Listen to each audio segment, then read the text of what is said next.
Good morning students. आज हम शुरू करते हैं द्विवेदी युगीन हिंदी कविता की प्रवृत्तियाँ। इससे पहले लेक्चर में हमने पढ़ा आधुनिक काल के जो प्रथम युग है भारतेंदु युग, भारतेंदु युग की काव्यगत विशेषताओं के बारे में, और आज हम करेंगे द्विवेदी युगीन हिंदी कविता की प्रवृत्तियों के बारे में। तो थोड़ा सा इससे पहले हम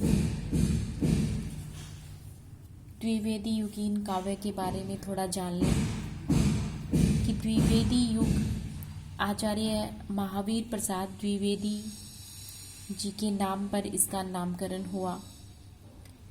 सन 1903 में वे सरस्वती पत्रिका के संपादक भी बने।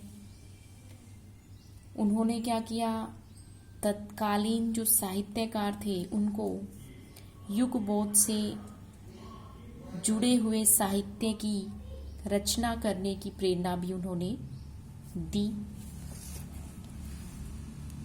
द्विवेदी युग का जो नामकरण है वो आचार्य महावीर प्रसाद द्विवेदी के व्यक्तित्व को केंद्र में रखकर किया गया।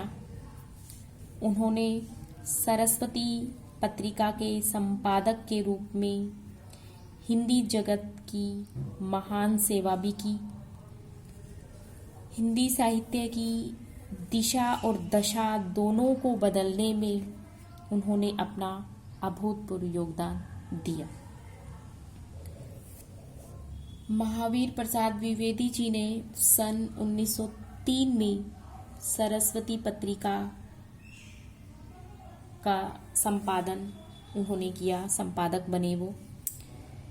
इस युग के अन्य कवियों के बारे में हम जान सकते हैं कि श्रीधर पाठक जी इस युग धारा के कवि रहे हैं। राम नरेश त्रिपाठी, अयोध्या सिंह उपाध्याय हरिओज, मैथिली शरण गुप्त, रामचरित उपाध्याय, यमाखन लाल चतुर्वेदी इत्यादि।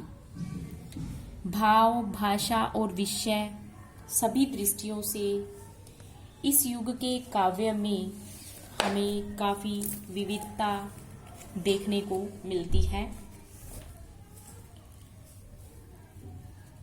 काव्य भाषा के रूप में ब्रज भाषा को त्याग कर खड़ी बोली का प्रयोग करने का सुझाव इसी युग में हुआ।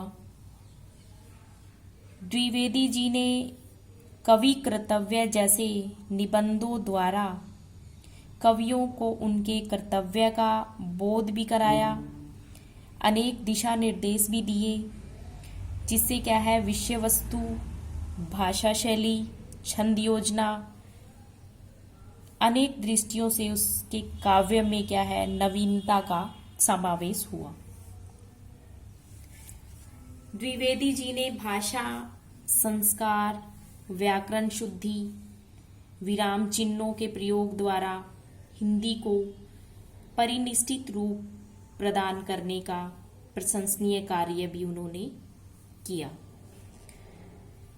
महावीर प्रसाद द्विवेदी जी हिंदी साहित्य में उनका योगदान एक सर्जक के रूप में उतना नहीं है जितना एक विचारक, चिंतक या नियामक के रूप में है। उनकी प्रेरणा से कवि, हिंदी के जो अनेक कवि हैं वो हमारे सामने आए और उनके आदर्शों को लेकर वो आगे भी बढ़े। उनकी विचारधारा का पलवन करते हुए इन कवियों ने एक तो नवीन काव्यधारा का श्री गणेश किया, दूसरी ओर खड़ी बोली को काव्य भाषा के रूप में प्रतिष्ठित भी किया।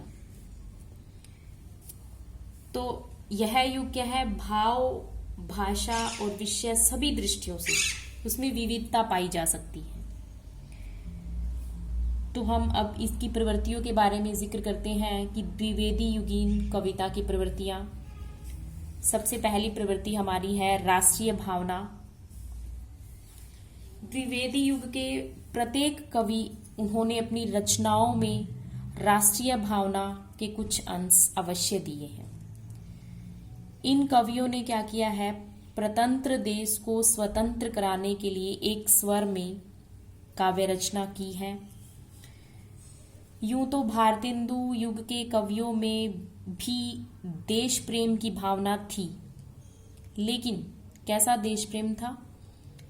भारतेंदु युग के जो कवि थे उनकी देशभक्ति की तलवार राजभक्ति के मयान में बंद थी। लेकिन इस युग के कवियों ने क्या किया, भारत के अतीत का जो गौरव गान है उसको प्रस्तुत किया, देशवासियों में देश प्रेम की भावना को भी जागृत किया, जातीय जो संकीर्णता की भावना थी उसको त्यागने का संदेश दिया, राष्ट्रीय जो आदर्श थे उसके स्वर को इन्होंने मुखरित किया। द्विवेदी युग के सभी कवि अपनी मातृभूमि के प्रति अपने हृदय का स्नेह अभिव्यक्त करने में दिखाई देते हैं। मैथिली शरण गुप्त की जो रचना है भारत भारती, उसमें हमें देखने को भी मिलता है कि वो राष्ट्रीयता की भावना से ओतप्रोत है। हमारी अगली विशेषता आती है नंबर 2 पर, सामाजिक जागरण। की द्विवेदी युगीन कविता सामाजिक जागरण की कविता कही जा सकती है। ये कवि समाज के सर्वांगीण विकास पर बल दे रहे हैं कि समाज के प्रत्येक अंग का पूरी तरह से विकास होना चाहिए। इन कवियों ने क्या किया, नारी शिक्षा पर भी, विधवा विवाह उसका जोरदार समर्थन भी किया। विधवाओं की जो समाज में स्थिति थी, उनके साथ कैसा बर्ताव किया जाता था, सामाजिक कुरीतियां, अंधविश्वास, इन सब को उन्होंने अपने काव्य में क्या है, लिखा है। यही नहीं, स्वार्थ की प्रवृत्ति, आपसी फूट और आलस्य जैसे अवगुणों को भी इन्होंने अपने रचनाओं में लिखा है। अगली प्रवृत्ति हमारी आती है नंबर 3, धार्मिक चेतना। द्विवेदी युग के कवियों की धार्मिक चेतना अत्यंत उदार और व्यापक है। ये कवि केवल राम, कृष्ण आदि का गुणगान नहीं करते, बल्कि क्या करते हैं, जो संपूर्ण मानव जाति है उसके कल्याण के बारे में चिंतन करते हैं। इस युग के कवियों के ईश्वर प्रेम, विश्व प्रेम के रूप को धारण कर लिया इन्होंने। इनके काव्य में राम और कृष्ण आदर्श मानव के रूप में वर्णित भी किए गए। जीवन का, जगत और ईश्वर की जो रहस्यात्मकता की चिंता न करके इन्होंने क्या किया, विश्व प्रेम और मानव प्रेम में अपनी आस्था को इन्होंने व्यक्त किया। साकेत में जैसे मैथिली शरण गुप्त ने कहा भी है कि संदेश नहीं मैं यहाँ स्वर्ग का लाया, बल्कि क्या है, इस धरती को ही स्वर्ग बनाने आया। फिर अगली प्रवृत्ति हमारी आती है धार्मिक चेतना के बाद प्रकृति वर्णन, कि इन कवियों का प्रकृति वर्णन कैसा रहा है। द्विवेदी युगीन कवियों ने क्या किया, प्रकृति वर्णन में अत्यधिक इन्होंने रुचि दिखाई। भारतेंदु युग में प्रकृति का बहुत कम वर्णन हमें देखने को मिलता है, लेकिन इस युग के कवियों ने प्रकृति का आलंबन, उद्दीपन, मानवीकरण रूप में भी वर्णन किया। विशेषकर श्रीधर पाठक, रामनरेश त्रिपाठी, अयोध्या सिंह उपाध्याय हरिओद और मैथिली शरण गुप्त